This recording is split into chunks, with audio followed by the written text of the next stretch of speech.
Hello, hello, hello, and welcome to today's episode of Her Version. This podcast is dedicated to sharing stories of struggle to triumph, a platform that allows individuals to tell their truth in order to inspire and uplift others. For those of you that are new to this podcast and like content like this, make sure you hit that subscribe button. Make sure you follow, like, and share. I am your host, Sabrina Victoria. Let's jump right in.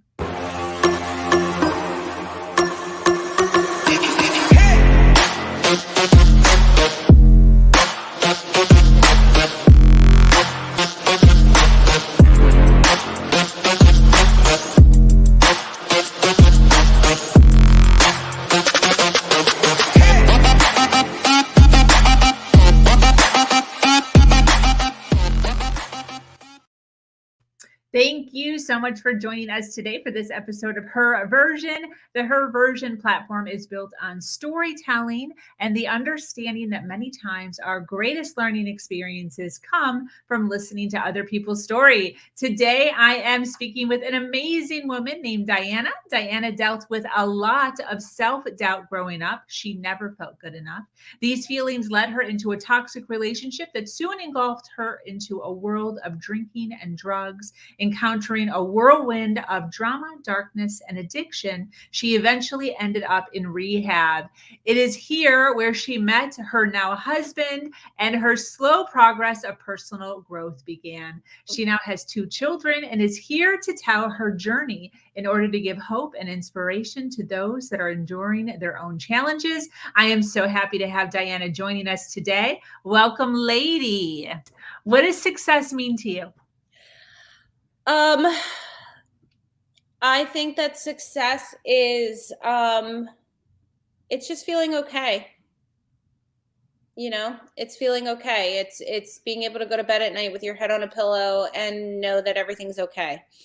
I think, we're all going to measure success with, the job and the money and the house and things like that. Like those are all things, that we acquire over time as we start to recover. Like that just happens. It's like part of the equation. Like you get your things back, Mm-hmm. But I think like true success is like when you have accountability and you know that like people can rely on you and like everything's just okay. And even when they're not okay, it's okay. Like, it's okay for everything to just kind of be what it is. That's like a great life for me, and I'm okay with that. That's awesome. What do you think success means for your husband?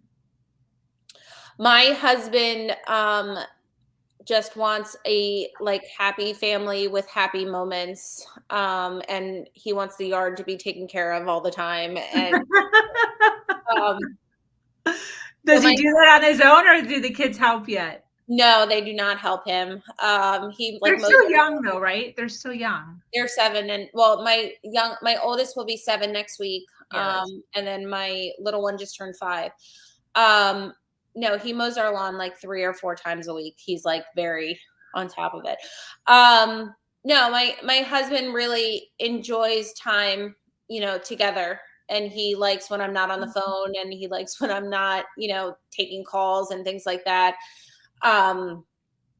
He antiques as a hobby. It's something that he got into with his father. So his like best day ever is when I agree to go to an antique show with him or go to a flea market. So, that's kind of like his version of success is when he gets me to agree to go to one of those, Oh, that's so fun. Does he collect anything in particular? He collects cast iron. Okay. And he collects toys, like old toys. So like old cars and things like that. That's awesome. Does he? What's the coolest thing he has? They like you think is cool. Like a little doorstop or a clock or. So I'm like looking around our house right now. We have a lot of stuff. I mean, I like a lot of stuff. It's grown on me over the years. I used to hate this hobby that he had. And then, over the past few years, it's grown on me. He's got some cool signs. he got into in the beginning. So my father-in-law was very big into collecting and used to collect stoneware, which is very big in central Pennsylvania. He got into it with my father-in-law. My husband, when my son was 3, took my son to a flea market, and my son found an old Tonka truck that was worth like a couple $100. And he was like, "Oh, daddy, like truck." And then my husband brought it home, and that's how he got into like toy trucks. So I have like a special piece of my heart with like the old trucks that we have in the house. Yes. Oh, that's cute. That's, but he likes to collect like old banks, like cast iron banks and things like that. So every once in a while he'll come home. He's got this like big collection, and then I have a shelf of things that he's bought for me. So he's got a display case for his stuff, and then I have a shelf. There's probably some like a little bit of money in that though. You guys can start swapping that out for vacations. He's pretty good at it, so I can't. He's gotten very good at it. I tease him, but he's gotten very good at it. So now it's on record. I think he's good at it. I like it. I give him a lot of hell for it. I yell at him because my house has a lot of antiques, and I'm, constantly saying I want my living room back. But he does a nice job. Oh, I love that. That's so funny. Very cool. My parents love doing stuff like that. So every time I go visit, we always end up in some sort of antique type place, which I appreciated. I don't really collect things. The reason why is because I don't like to dust things. So I'm not allowed to touch his antiques. So he actually does that part of it. Yeah. So whenever it's kind of like, ooh, this is cute, I'm always like, do you want to dust? Do you want to be responsible for where that's going to go and dusting it? Because I'm not doing it. That's too funny. I want to ask though, first of all, for those of you that are watching live, thank you so much for hanging out with Diana and I. I so appreciate you being here and hanging out with us. I hope that you enjoyed listening to her journey and all of the nuggets of information and inspiration that she was giving today. But I want to close out with a question, or more like advice, I guess, for the females listening. And you kind of dealt with this a little bit, in your earlier years, not really necessarily appreciating who you were as a person. And, I don't want to put words in your mouth, but something to the effect of, low self-esteem or, not necessarily feeling loved, some sort. What would you say to females who are kind of dealing with something similar, where they're feeling like they can't quite be themselves and feeling not like they don't necessarily fit in? What would you say to them? Take a minute to identify what the problem actually is, because it's probably you, Ooh, what do you mean? Meaning, like, if we don't feel like we fit into a situation and we feel like, like there's always those memes that say like, oh, people call us loud and abrasive or bossy and things like that, like if somebody thinks I'm bossy and I take offense to that,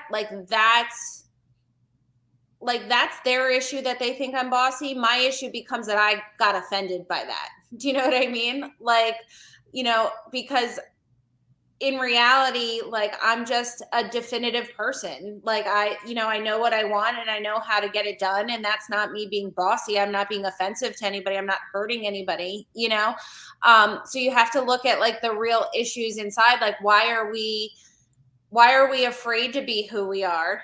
Is it the environment that we are in? Is it the people that we're around? Or is it something else? For me, it was that I had this disease that was running rampant and that I didn't know how to fix, for other people, it might be a toxic relationship, or it might be a home life situation or things like that. I think it's just really important to know that like the only solution there is to fix that problem is us. Like we're the problem, we're the solution. Like everything's going to start and finish with us. Right. Yeah. And in order to get there, we have to be willing to face the fact that like it's going to start and end with us. It has nothing to do with anybody else. Definitely. That's great. Puts the power back. Mm-hmm. Definitely. Well, this has been absolutely phenomenal. I so appreciate you hanging out with me for a little bit and sharing some of your story. Do you have any closing thoughts before we close up? I think I've given you everything that I have. I love it. Thank you so much for having me. Yes, yes. Well, for those of you that are watching live, we appreciate you being here and hanging out. For those of you watching us on the replay, make sure you hashtag replay so that we can shoot you some love. Thank you so much for joining us here at Her Version. This community is expanding every single day and is filled with females who are striving to do better than they did yesterday. For those of you that are new to this podcast and like content like this, make sure you hit that subscribe button, follow, like, and share. If you have an amazing story to share, a struggle to triumph, be sure to reach out to me here or at herversion.life. I am your host, Sabrina Victoria, and I'm so grateful to be here sharing a platform that allows people to share their truth and inspire others.